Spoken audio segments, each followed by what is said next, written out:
Bonjour. Aujourd'hui, je voudrais vous parler du Lion en 2024. C'est-à-dire que certains transits planétaires, certaines orientations planétaires par rapport à la Terre et évidemment en relation avec le signe du Lion, vont agir de façon parfois très puissante. Donc c'est toujours intéressant d'avoir une vision comme ça, sur l'avenir. Évidemment, cette analyse va revêtir un caractère plutôt général, mais malgré tout, si vous êtes né sous le signe du Lion, plutôt que si vous êtes ascendant Lion, parce que ça a une énergie, le signe du Lion, en rapport avec le Soleil, c'est-à-dire l'énergie de vie, et qui a un effet sur le plan physiologique, sur le plan psychologique, également, et dans tous les domaines de la vie, en fait. En fonction de certaines orientations planétaires, vous allez recevoir ces énergies différemment. Et elles vont agir également différemment.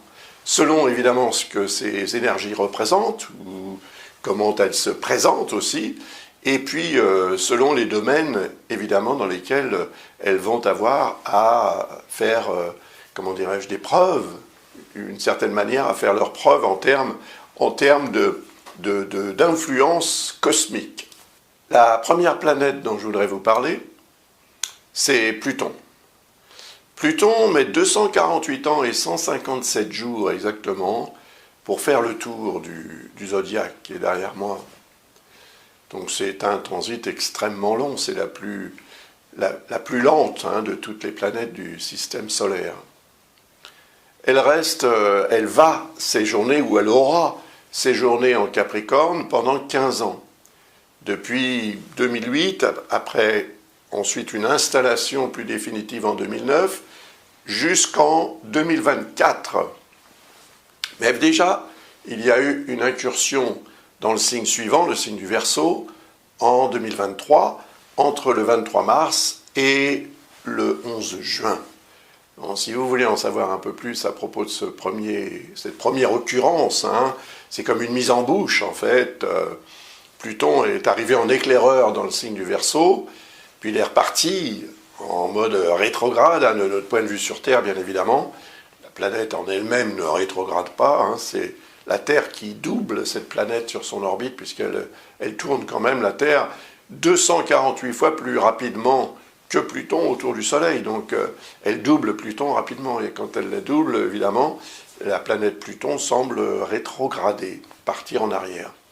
Ça a un sens, parce qu'elle va se réaligner, et c'est le cas aujourd'hui, à l'heure actuelle. Nous sommes aujourd'hui le 1er septembre, et donc aujourd'hui, Pluton est en Capricorne. Et le Capricorne est un signe qui forme ce qu'on appelle un quinconce avec le signe du Lion. C'est un angle d'environ 150 degrés. Et c'est pas l'opposition, c'est pas autre chose qu'une énergie un peu compliquée, dans le sens où, finalement, elle peut avoir tendance à empêcher d'agir ou de réagir, empêcher de gérer. Ce n'est pas un empêchement majeur, mais c'est une sorte de paresse qui s'impose progressivement et qui donc tente à produire une sorte de procrastination qui empêche effectivement d'agir ou de réagir au moment où il le faudrait. Alors, on sait ce qu'il faut faire, on sait ce qu'il faut à la limite remettre en question, mais on attend. On attend quoi ? Je ne sais pas. Peut-être la sortie de Pluton du signe du Capricorne, parce que ça va commencer en fait en janvier. Le 20 janvier 2024, Pluton va donc arriver en Verseau. Voilà. Voici ici en Verseau, ce sera le 20 janvier. Alors, le 20 janvier, évidemment, cette planète s'installe, mais le transit, en fait, va durer jusqu'au 2 septembre. Parce qu'encore une fois, Pluton va rétrograder et repartir en Capricorne jusqu'au 20 novembre. Et là, le 20 novembre, en fait, ça y est, c'est définitif. Pluton s'installe en Verseau pendant 20 ans. Eh oui. 20 ans au cours desquels, en fait, cette planète Pluton sera opposée à votre signe ou à votre ascendant. Et en face, donc, de votre signe, de votre ascendant, se trouve ce qu'on appelle le 7e signe, hein, puisque si on prend votre signe comme référence, si c'est votre ascendant, c'est encore plus exact. Et les autres signes, comme ça, on les chiffre, évidemment, et ils vont être associés aux maisons astrologiques. Vous voyez ? On sait ce qu'on appelle un thème solaire, ça. Hein. On s'appuie sur la position du Soleil, et on détermine cette position comme étant, en fait, l'ascendant. Alors que ce n'est pas l'ascendant, mais ça joue quand même quelque chose de très important, vous allez le vérifier très certainement. Alors au cours des 20 ans, bien sûr, qu'il se passera certainement beaucoup de choses, sur le plan relationnel, parce que le 7e signe, 7e maison, est relié au relationnel. Alors c'est le couple, mais c'est aussi la façon dont vous gérez les choses, dans les relations que vous entretenez, que vous avez avec ceux qui vous entourent, que ce soit des relations privées ou des relations sociales ou professionnelles. Partenariat aussi, toute la notion de partenariat va être revue et corrigée profondément parce qu'il y a un besoin. Et ce besoin, peut-être qu'il s'est imposé au fil des années déjà, et que vous allez enfin pouvoir finalement remettre ce qu'il faut en question pour repartir sur de nouvelles bases. En fait, Uranus, c'est l'avenir. Uranus Verseau, je veux dire. Le Verseau étant représenté par Uranus, c'est un lapsus révélateur. Et le signe du Verseau, s'il représente l'avenir, au contraire, le signe du Capricorne, qui est relié à Saturne, représente le passé. Donc là, l'avenir, en fait, il est proche. Évidemment, chaque jour qui passe, c'est un jour qui vous rapproche des échéances que vous vous êtes fixées ou qui sont imposées pour vous. Maintenant, ça se prépare tout ça. Donc la phase de transit de Pluton qui a eu lieu en 2023, entre le 23 mars et le 11 juin, peut avoir été utile pour prendre conscience de certaines choses, voire même peut-être pour prendre position par rapport à ce qui doit être revu et corrigé, remis en question, etc. Il y a une sorte de nettoyage à faire, en fait, dans ce secteur de la vie qu'est le relationnel humain. Les rapports que vous avez avec les autres. Voilà où quelque chose doit vraiment être transformé pour que vous puissiez renaître quelque part sur de nouvelles bases. Donc cette renaissance, elle va prendre du temps. Il y a une période de gestation, si on peut dire. Alors voilà, du 20 janvier au mois de septembre, ça correspond à presque 9 mois. C'est une période de gestation. Donc qu'allez-vous enfanter ? Vous pourriez très bien enfanter, lorsque Pluton reviendra en Verseau, une nouvelle vie, ou une nouvelle relation. Quelque chose qui va transformer, en tous les cas, votre vie de façon, je dirais, définitive. Maintenant, si vous êtes né sous le signe du Lion, ça veut dire que vous avez le Soleil en Lion. Et le Soleil, c'est la vie. En plus, le Soleil en Lion, il est plutôt fort, puisque c'est le signe que le Soleil représente. Donc, c'est le maître du Lion, comme on dit en astrologie. Et le fait qu'il soit comme ça opposé à Pluton indique évidemment une période de remise en question de vous-même. Puisque le Soleil, c'est votre vie, c'est vous, c'est votre image de marque, c'est tout ce qui correspond à ce qu'on est capable de voir de vous et ce que vous permettez aux autres de voir. Et c'est là qu'il y aura certainement des changements majeurs qui vont se produire. Ils peuvent être d'ailleurs physiques ou physiologiques, ces changements. C'est pour ça qu'il va falloir quand même prendre soin aussi de votre santé pendant cette période de 20 ans. C'est quand même long. Et si vous ne prenez pas soin de votre santé, il est certain que une forme de pollution peut progressivement s'imposer et poser des problèmes d'ici quelques années. Donc, soyons vigilants à ce propos, mais il n'empêche que cette opposition Soleil-Pluton montre à quel point la renaissance doit passer par la case régénération-transformation. C'est comme si, pour renaître, eh bien, quelque part, il fallait mourir. Mourir symboliquement ou par rapport à certaines habitudes, à peut-être même une façon de gérer, de voir la vie qui doit absolument changer, qui va changer, qui sera transformée profondément. C'est nécessaire, ça fait partie en fait d'un périple existentiel.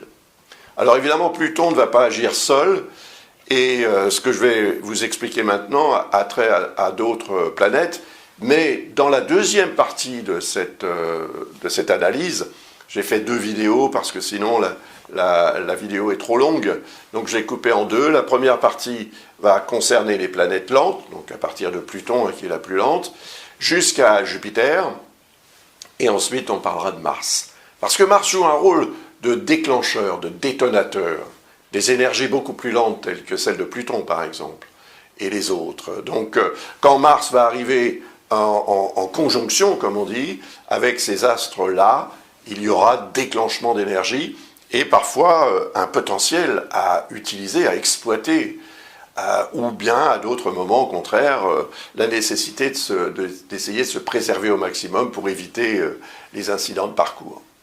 Donc, la deuxième planète dont je voudrais vous parler maintenant, c'est Jupiter, justement, qui est la plus rapide des planètes lentes.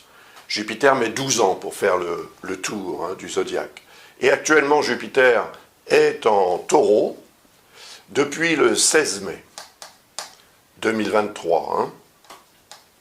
Il va y séjourner jusqu'au 26 mai 2024. Donc vous voyez, c'est un transit qui va durer environ 1 an, un peu plus. Mais bon.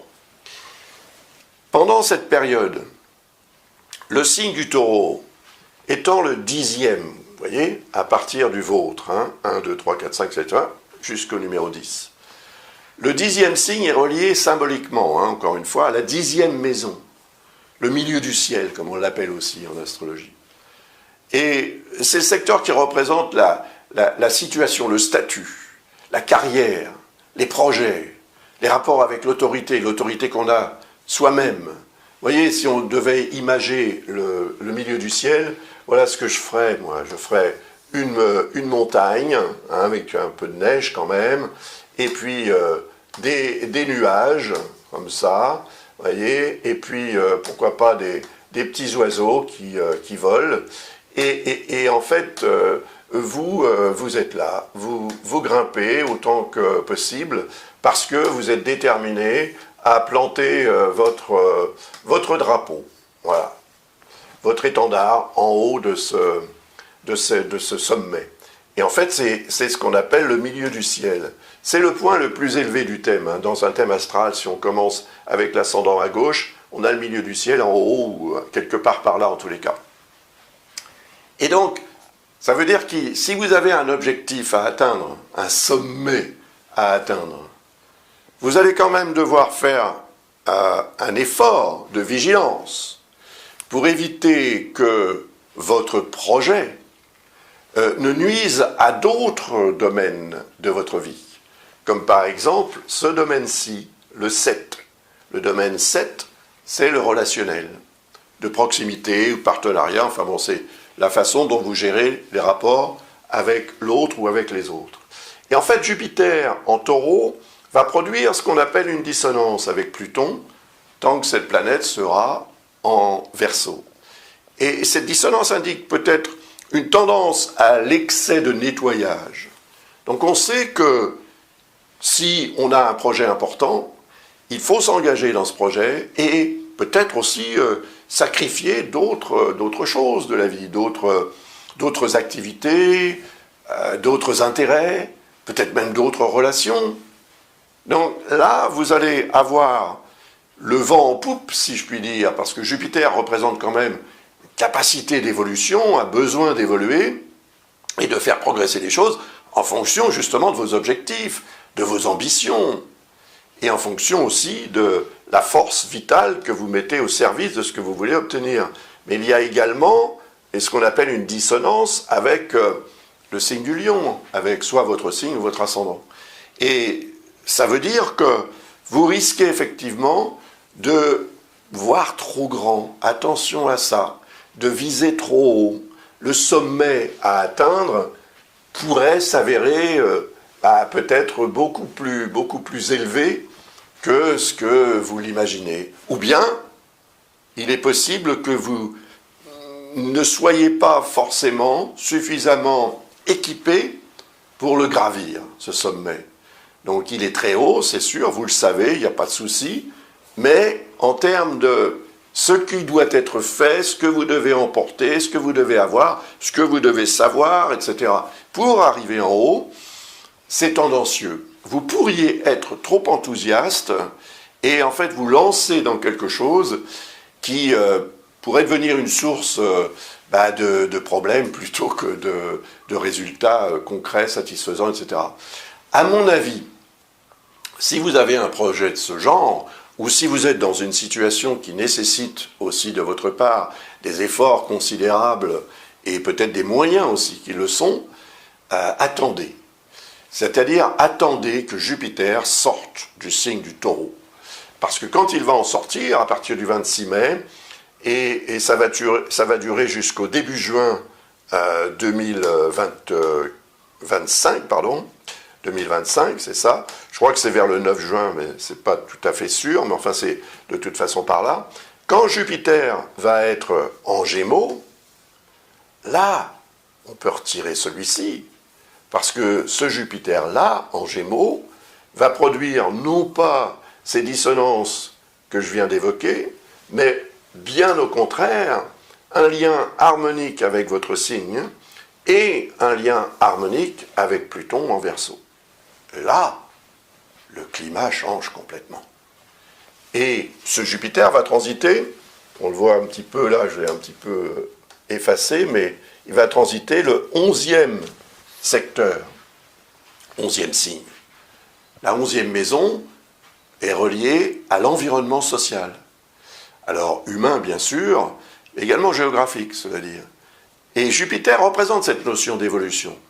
Donc, si vous avez su tenir les rênes et ne pas vous laisser emporter par l'idée ou l'espoir, ou même seriez-vous convaincu qu'une réalisation formidable va se produire, si vous avez fait ce qu'il faut pour canaliser cette énergie afin qu'elle ne vous entraîne pas au-delà des limites que vous ne devriez pas dépasser, eh bien, lorsqu'elle va passer en Gémeaux, cette planète, à ce moment-là, elle se met à votre service. À partir du 26 mai 2024 jusqu'au début juin 2025, Jupiter sera de votre côté. Et croyez-moi, ce n'est pas rien, parce que c'est un astre extrêmement puissant du point de vue de son énergie, de son rayonnement. C'est l'astre le plus puissant de tous les astres qui tournent autour du Soleil.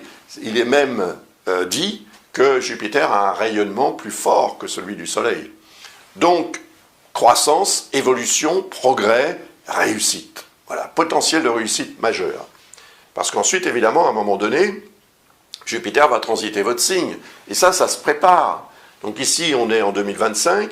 À peu près en mai 2026 ou juin 2026, il aura passé toute cette période en Cancer. Et à partir de mai-juin 2026, pendant un an, il sera dans votre signe. Ça se prépare. Et je pense que ce que vous allez obtenir pendant le transit de Jupiter en Gémeaux va justement vous préparer à ce transit dans votre signe ou dans votre ascendant. Il aura un effet majeur en termes de potentiel d'évolution, d'augmentation de votre charisme, de votre vibration personnelle. Donc vous allez avoir beaucoup plus de facilité de réalisation dans les domaines qui vous intéressent. Alors, pour revenir au signe du Taureau, dans lequel quand même Jupiter se trouve actuellement, il y a également Uranus, qui lui est en Taureau depuis 2018. Vous voyez, c'est un astre lent. Il va y séjourner jusqu'en 2026. Donc pendant cette période, Jupiter va le rejoindre. Et il y aura justement une conjonction le 21 avril 2024, très précisément. Prenez soin à ce moment-là, parce que Uranus vous titille quand même depuis 2018. Uranus a dû produire des changements dans vos habitudes au plus haut niveau. N'oublions pas qu'il est quand même dans le 10e signe, il est représentatif de ce sommet. Donc c'est votre statut, votre situation, votre positionnement qui a dû changer, peut-être de façon radicale, depuis 2018. Et ces changements peuvent être très favorables d'ailleurs, hein. Ça n'est pas négatif bien sûr, mais quand même, ça veut dire qu'il y a une notion aussi peut-être de déstabilisation à gérer à cause des changements qui se sont produits. Alors, comme on est dans une logique quand même de recherche, d'amélioration de la vie, c'est vrai que Jupiter représente ça, hein, le besoin d'avoir une vie meilleure. Donc on a tous ce besoin-là, à moins d'être complètement satisfait de sa vie, ça arrive. Et bon, en règle générale, on ne refuse pas quand même une évolution, une amélioration, un coup de chance, une opportunité, etc. C'est ça que Jupiter peut représenter. Mais comme je le disais tout à l'heure, attention à que cette opportunité ou que ce projet que vous avez ne soit pas quelque chose que vous ne parviendrez pas à atteindre, parce que vous y mettrez peut-être trop d'emphase et trop d'enthousiasme. Et l'enthousiasme, c'est quelque chose qui peut nuire à l'objectivité. Et si vous manquez d'objectivité, automatiquement, vous commettrez des erreurs de parcours. Et par excès, peut-être, effectivement, de confiance. Peut-être c'est la confiance en quelqu'un ou la confiance en vous-même, mais c'est cet excès de confiance qui peut devenir une source d'incident. Donc le 21 avril, lorsqu'il y aura cette conjonction Jupiter-Uranus, évitez de prendre un virage. C'est ça qu'Uranus représente, les changements rapides, les changements soudains. Donc évitez de prendre un virage trop rapidement, parce que vous pourriez vous retrouver dans le décor, ou dans le fossé, ou dans le mur. Symboliquement, ou même peut-être réellement, pourquoi pas. En tous les cas, si vous devez changer quelque chose, et que vous avez l'opportunité justement de ce changement, il faudrait à ce moment-là regarder, examiner, analyser votre thème personnel, pas que votre signe ou votre ascendant, comme je le fais là, pour avoir une information beaucoup plus précise et évidemment nominative, c'est-à-dire beaucoup plus personnelle.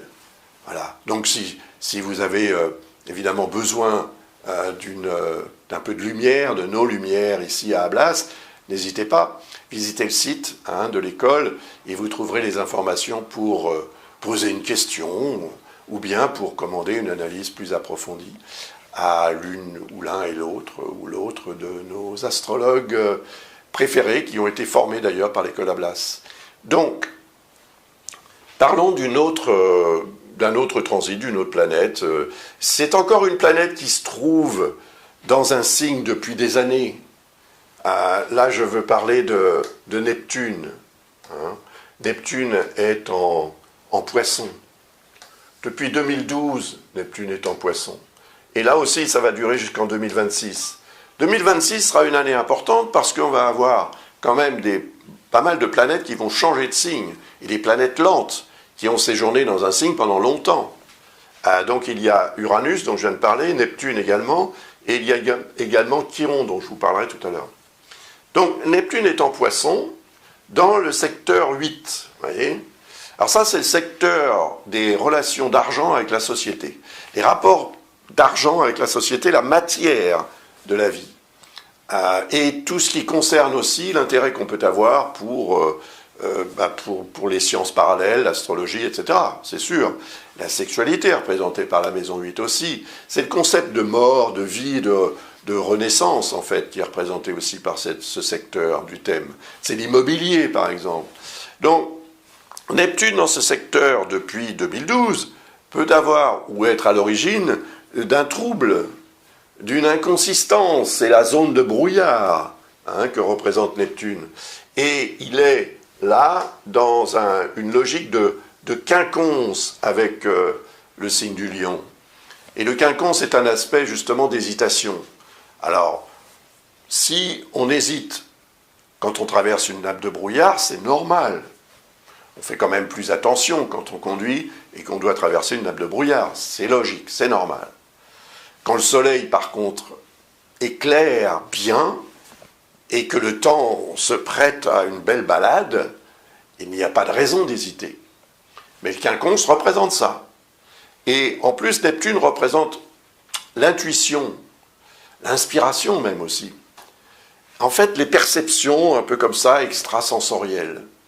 Donc on ressent quelque chose, on a peut-être l'intuition de quelque chose ou la présomption de quelque chose, on peut s'inquiéter.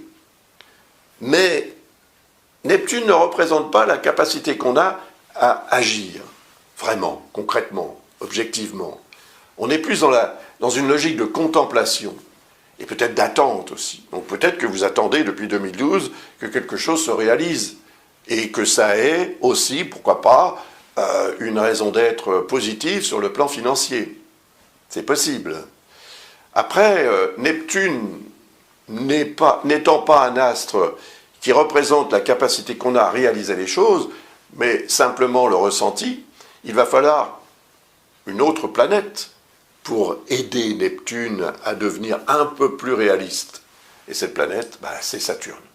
Et Saturne, justement, est en Poisson. Saturne est en Poisson depuis le 7 mars. Depuis le 7 mars 2023. Donc actuellement, Saturne est en Poisson et le transit va durer jusqu'en 2025, voire même peut-être début 2026. Enfin, il y aura comme ça un échange en 2025-26. Mais ce qui est intéressant, c'est que Saturne va rejoindre Neptune. Alors, ce n'est pas pour 2024. C'est probablement pour 2025 dans un premier temps. Et puis, ça se confirme en 2026 avec une conjonction au tout début du Bélier, ici, à 1 degré et quelques du Bélier. Donc, quand elle va se produire, cette conjonction, elle sera en harmonie avec le signe du Lion. Et ça va vous être extrêmement utile. Donc, ce que vous ressentez en ce moment, ce que vous ressentez depuis peut-être 2012, ce que vous ressentez et qui, après analyse, confirme quand même qu'il va falloir à un moment donné se décider à prendre position de façon concrète et rationnelle. Eh bien, dites-vous que le processus s'est déjà enclenché. Et à mon avis, il s'est enclenché lorsque Saturne est entré en Poisson, parce que l'arrivée de Saturne en Poisson, c'est quand même quelque chose d'assez rare, vu que cette planète met 29 ans et demi pour faire le tour du zodiaque. Et il y a 29 ans, Neptune n'était pas en Poisson du tout. Donc, le lien entre ces deux-là est un phénomène unique en son genre, dans ce signe, dans ce secteur du zodiaque, qui est la fin Poisson et le début Bélier. Alors, ce sera plus favorable pour vous, début Bélier, puisqu'il y a un lien très positif avec le signe du Lion. C'est l'action.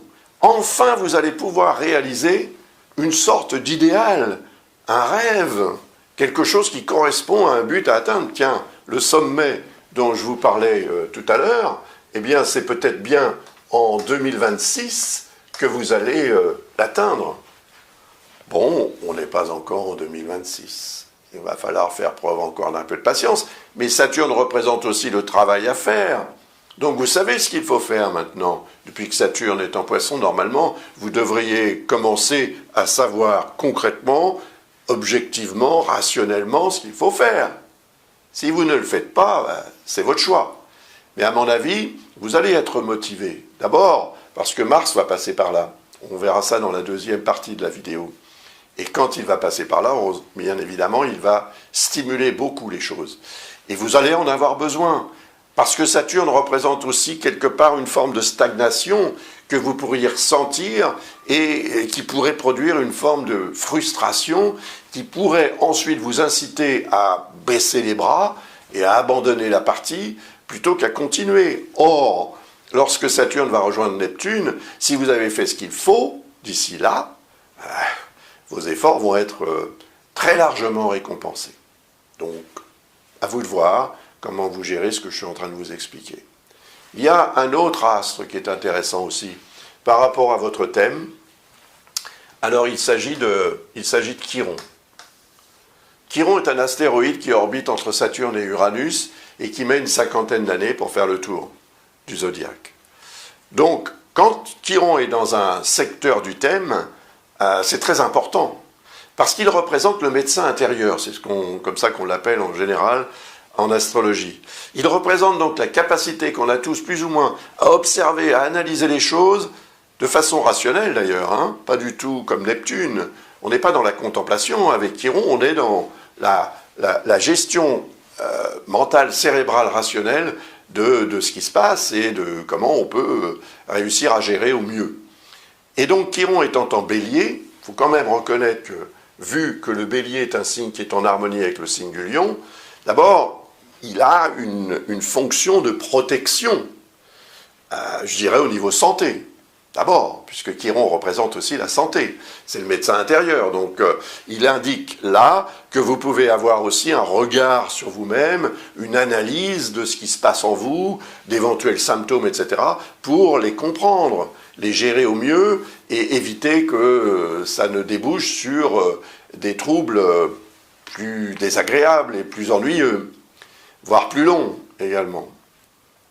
Donc, Chiron séjournera jusqu'en 2026 dans le signe du Bélier, et jusqu'en 2026, il va vous être utile, ça c'est sûr, justement pour continuer à veiller sur vous-même, et dès les premiers symptômes peut-être, vous pourrez ainsi réagir et prendre des dispositions réalistes et concrètes pour dissiper le mal, pour le traiter, pour vous soigner. Et ça n'est pas que au niveau santé, au sens propre du terme.